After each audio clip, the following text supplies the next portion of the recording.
अरे, ये जगन्नाथ जी और बलभद्र जी अपना मंदिर छोड़कर सिपाही की ड्रेस पहनकर घोड़े पर बैठकर कहाँ भागे जा रहे हैं?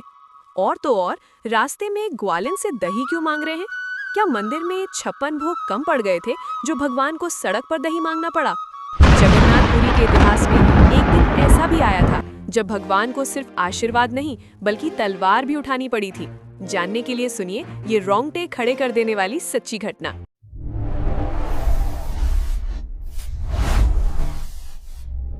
दोस्तों, बात बहुत पुरानी है। उस समय उड़ीसा पर गजपति महाराज पुरुषोत्तम देव का राज था। राजा बड़े ही वीर थे, लेकिन उससे भी बड़े वो जगन्नाथ जी के भक्त थे। उनका एक नियम था, हर साल जब रथ यात्रा निकलती तो राजा खुद सोने की झाड़ू लेकर भगवान के रथ के आगे सड़क साफ करते थे। इसे छेरा पहरा कहते हैं। राजा का मानना था कि जगन्नाथ जी के सामने राजा और रंक सब बराबर है। सब कुछ ठीक चल रहा था। राजा का रिश्ता दक्षिण भारत के कांची राज्य की राजकुमारी पद्मावती से तय हुआ। कांची का राजा विवाह पक्का करने के लिए पुरी आया, लेकिन संयोग देखिए, जिस दिन वो आया उसी दिन रथ यात्रा थी।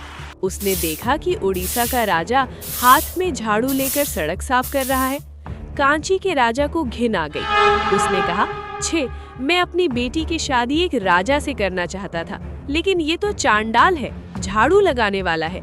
मैं अपनी बेटी किसी सफाई कर्मी को नहीं दूंगा। उसने रिश्ता तोड़ दिया और भरी सभा में हमारे राजा का अपमान करके चला गया।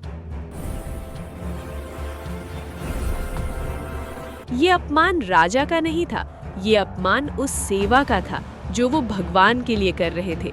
राजा पुरुषोत्तम देव का खून खौल उठा। उन्होंने प्रतिज्ञा ली कि जिस सेवा के लिए तुमने मुझे चांडाल कहा है, अब उसी कांची को जीतकर मैं तुम्हारी बेटी को उठा लाऊंगा और उसकी शादी अपने राज्य के किसी असली चांडाल से ही कराऊंगा।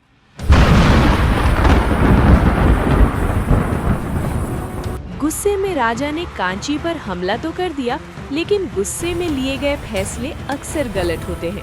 कांची की सेना बहुत विशाल थी। राजा पुरुषोत्तम देव बुरी तरह हार गए। उनके सैनिक मारे गए और उन्हें जान बचाकर भागना पड़ा। राजा पुरी लौट आए, लेकिन महल नहीं गए। वो सीधे जगन्नाथ मंदिर के गर्भगृह में गए और कपाट बंद कर लिए। राजा भगवान की मूर्ति के सामने रोने लगे। राजा ने कहा, प्रभु, आज दुनिया मुझ पर नहीं, आप पर हंस रही है। मैं अपने लिए झाड़ू नहीं लगा रहा था, आपके लिए लगा रहा था। अगर आपकी सेवा करने का इनाम हार है तो धिक्कार है ऐसी भक्ति पर। कल दुनिया कहेगी कि जगन्नाथ का भक्त होना मतलब अपमान सहना है। राजा रोते रोते वहीं सो गए।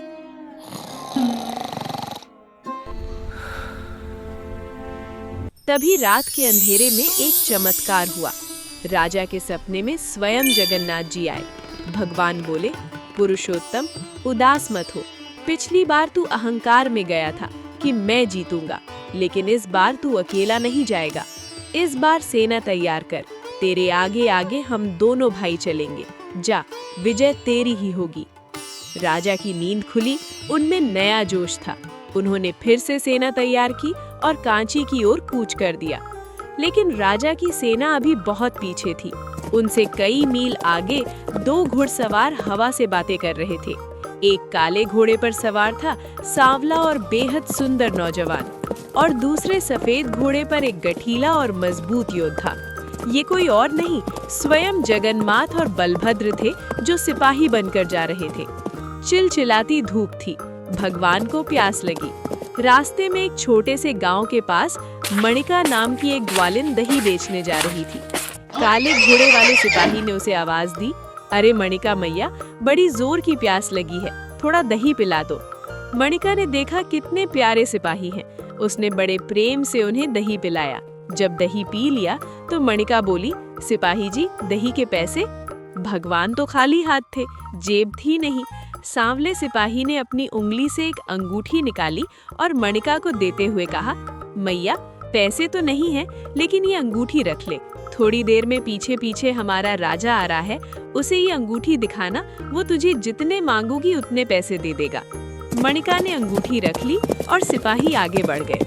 कुछ ही देर में धूल उड़ती हुई राजा की सेना वहां पहुंची। मणिका सड़क के बीच में खड़ी हो गई।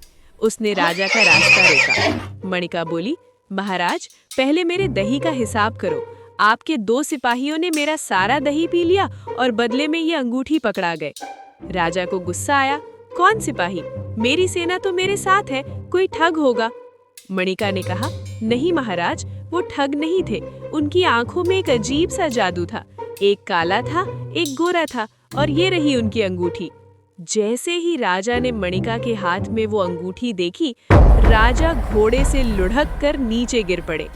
राजा की आंखों से आंसुओं की धार बहने लगी। वो अंगूठी कोई साधारण नहीं थी, वो रत्न मुद्रिका थी, जो सिर्फ जगन्नाथ जी की मूर्ति के हाथ में रहती थी। राजा मणिका के पैरों में गिर पड़ा। अरे पगली, तू मुझसे पैसे मांग रही है? तू तो दुनिया में सबसे अमीर हो गई। साक्षात त्रिलोकीनाथ ने तेरे हाथ से दही पिया है।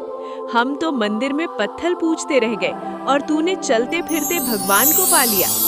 अब राजा को पता था कि जीत पक्की है, क्योंकि स्वयं महाप्रभु सेनापति बनकर आगे चल रहे हैं।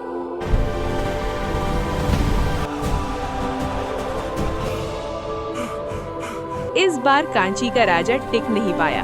पुरुषोत्तम देव ने कांची को ध्वस्त कर दिया और राजकुमारी पद्मावती को बंदी बनाकर पुरी ले आए। बदले की आग अभी भी ठंडी नहीं हुई थी। राजा ने अपने महामंत्री को बुलाया और भरे दरबार में आदेश दिया, मंत्री जी, इस राजकुमारी को ले जाओ और पूरे राज्य में ढूंढो कि सबसे नीची जाति का चांडाल कौन है। जो सबसे गंदा काम करता हो, उससे इस राजकुमारी की शादी करा दो। इसने मेरे झाड़ू लगाने का मजाक उड़ाया था। अब ये जीवन भर एक झाड़ू वाले के घर रहेगी।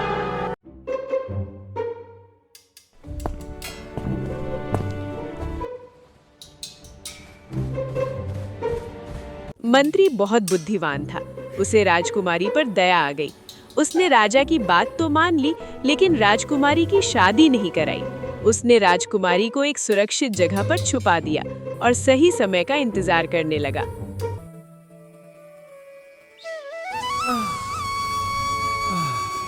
एक साल बीत गया। फिर से रथ यात्रा का दिन आया। लाखों की भीड़ थी। भगवान जगन्नाथ रथ पर विराजमान थे। राजा पुरुषोत्तम देव परंपरा के अनुसार सोने की झाड़ू लेकर रथ के आगे छेरा पहरा करने लगे। राजा सड़क पर झाड़ू लगा रहे थे। तभी भीड़ को चीरते हुए महामंत्री और राजकुमारी पद्मावती वहां पहुंच आए। मंत्री ने राजकुमारी का हाथ पकड़ा और राजा के सामने खड़ा कर दिया।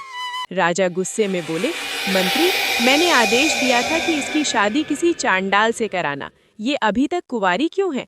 मंत्री ने हाथ जोड़कर मुस्कुराते हुए कहा, महाराज, मैंने पूरे राज्य में ढूंढा, लेकिन इस समय इस पूरी दुनिया में आपसे बड़ा चांडाल मुझे कोई नहीं मिला। आप खुद हाथ में झाड़ू लेकर सड़क साफ कर रहे हैं, तो आपकी शर्त के अनुसार इस राजकुमारी के लिए आपसे योग्य वर और कौन हो सकता है? राजा मंत्री की चतुराई समझ गए। उनका गुस्सा शांत हो गया। उन्होंने वहीं भगवान जगन्नाथ के रथ के सामने हाथ में झाड़ू लिए हुए ही राजकुमारी पद्मावती को अपना लिया। तो दोस्तों, ये थी भगवान जगन्नाथ की लीला। वो अपने भक्त के मान के लिए राजा से रंक भी बन सकते हैं और सिपाही भी। उड़ीसा में आज भी वो गांव मौजूद है जहां मणिका ने दही बेचा था। उसे आज मणिका पटना कहते हैं। अगर आपको इस कहानी ने छू लिया हो तो कमेंट में एक बार जय जगन्नाथ जरूर लिखें और ऐसी ही अद्भुत कहानियों के लिए चैनल को सब्सक्राइब करें।